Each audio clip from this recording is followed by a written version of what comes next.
Welcome back to CPR. Remember to like, share, and subscribe. Today's videos are about Dwayne's 66 Super Sport Chevelle. Welcome back to the shop, everybody. Been a while since I put up a video, so I thought I would. A little short, wide four-wheel drive square body sitting back there in for some work, but today we're going to talk about a Chevelle. This has been a dandy. 66 SS396 four-speed car. In for air conditioning, we rewire, all restoration type thing. But what you'll see is no exhaust there. That's because these were on it when it came in the shop. These are a set of headers, and I won't mention any names, but as you can see, fitting is a bit of an issue. So what you see here is an $800 set of pipes that are built for this car. Come on, focus. That yes, they will bolt to the motor, and that's about it. They will fit in the chassis if you don't mind them hitting the chassis. Or option B, let's see, where was that? Oh, right there. If you don't mind heating them up and taking Dr. Sledge-O-Matic to them. Once they're in the chassis and bolted up, a nice little 427 sitting in here. Once they're in the chassis and bolted up, yes, they will fit.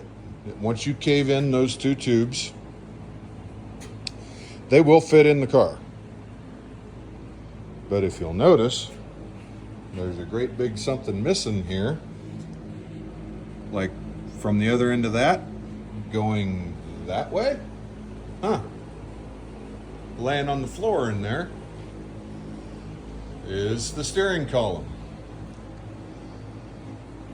If you want to bolt those on this car, yes, they will fit. Cave in two tubes, just don't plan on putting a steering column in it because it will not fit. If I rounded up, and I was very lenient and gave them as much credit as I possibly could, that company over there that made those, headed up by the working girls, let's say that, so I don't throw any names out there.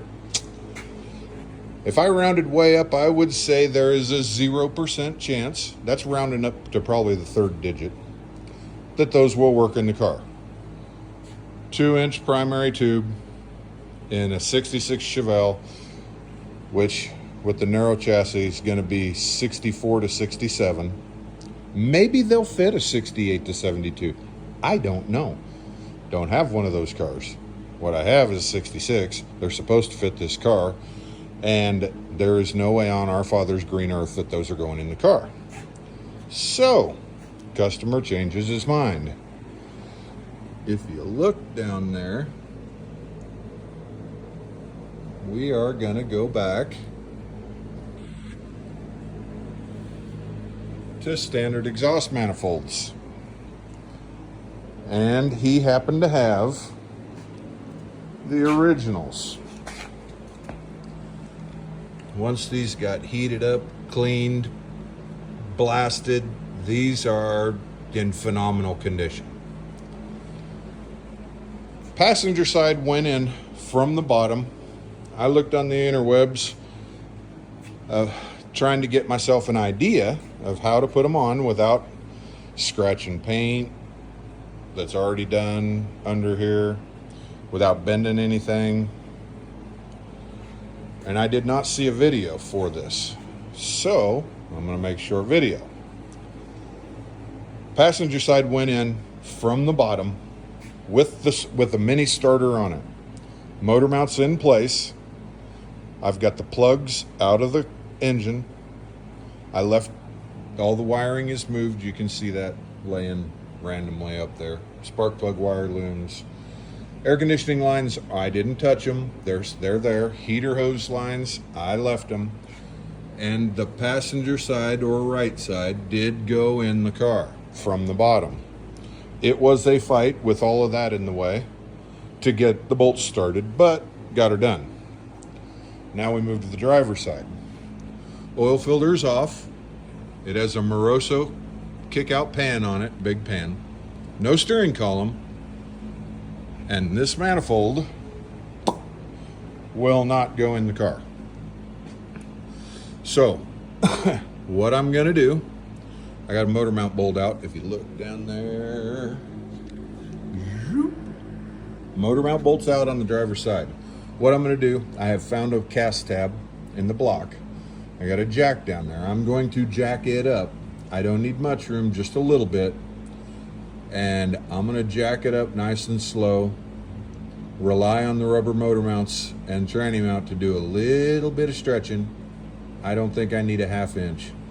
And I'll be able to put that manifold in from the top. So, I'm gonna hit the pause button and I'm gonna do this job, and hopefully here in just a few minutes, we'll be back with a successful ending.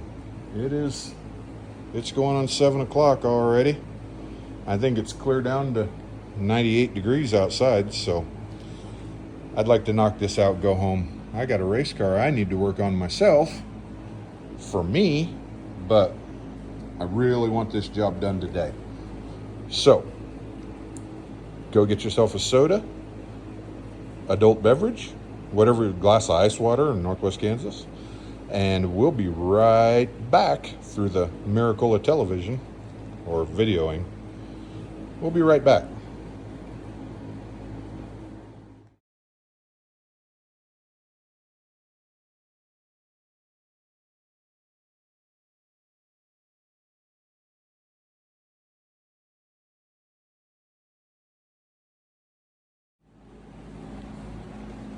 And we're back. So hopefully y'all have gone to get yourself a nice little soda or something. I think I started this at a 1/4 till. It's 8 minutes after. We will, I assume y'all went and got yourself something to drink, except for maybe you, Steve. Will you hurry up, get back to the video? Anyways, we are done.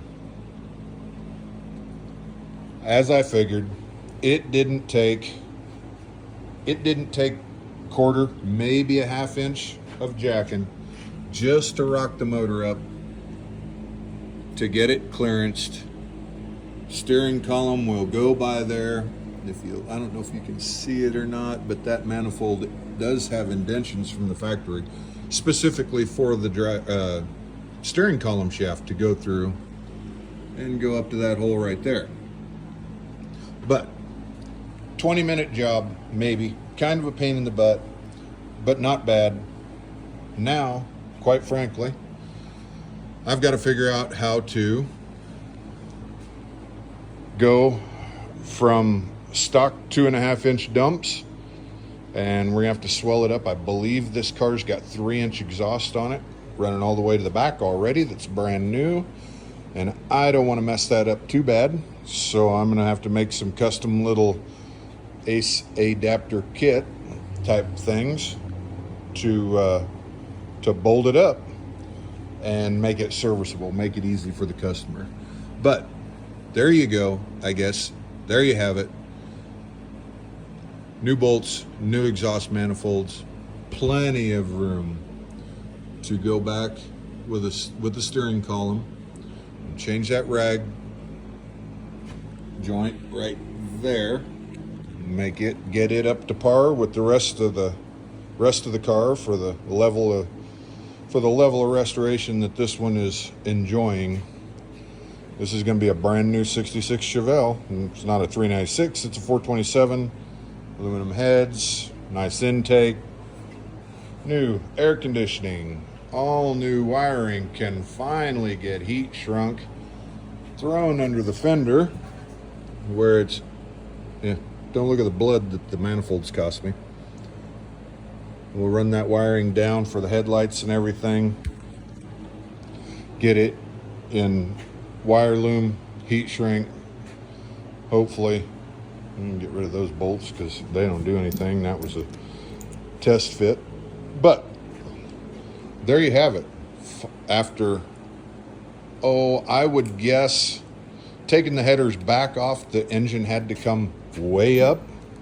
We did that over the pit. They had to come basically straight down and out with all fuel, the oil filter, all of the 4-speed mechanism, all of that had to come out of the car. Engine had to be jacked way up, fan removed, fan shroud removed. A lot of work to get those back out of the car. Going back together with manifolds, which quite frankly on a street car, I won't run anything but exhaust manifolds. Headers are nice. They may free up a little power. Yeah, they're louder, but for a car that you want to drive, for a car that you want to enjoy, this car's getting all Dakota digital gauges, 100% new wiring, new motor, new everything, air conditioning system. This is you're gonna, I have a feeling that the customer is going to enjoy the manifolds and the sound they make a lot better than any headache that would come with those little jewels. So if anybody wants to buy a set of set of aftermarket, didn't mean to say that name, a set of nice coated, beat up with, like I said, a Sledge-matic headers that don't fit a 64-7 Chevelle, there they are. I'm sure Dwayne would make you a heck of a deal on them.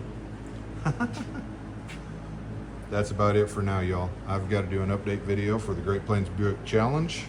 I'll go home for that. Just wanted to do a little update on the Chevelle project that we got going on in the shop here at Classic. Now we can finally get to rolling. Now the column can get redone, all rebuilt. The dash is gonna take some work. We are prepared for that, but it's kinda in. All that wiring is done. It is finally time. That little job right there and the other side that you can't see has made our life a whole lot better. So let's close this one out. Thanks for tuning in. I'm gonna tag this in case any other early Chevelle guys have this problem. I can tell you what not to buy. I'm glad that went out of focus. And I can give you a recommendation of what I would do. As in that. That's it for now, y'all. Thanks for tuning in. I do appreciate it. And if you like seeing old junk like this get fixed up, like, subscribe, and ring the bell. I think that's what you're supposed to say. Have a great night, y'all. See ya. That's all we have for today. Thanks for watching CPR, and don't forget to like, subscribe, and share. Thank you, guys.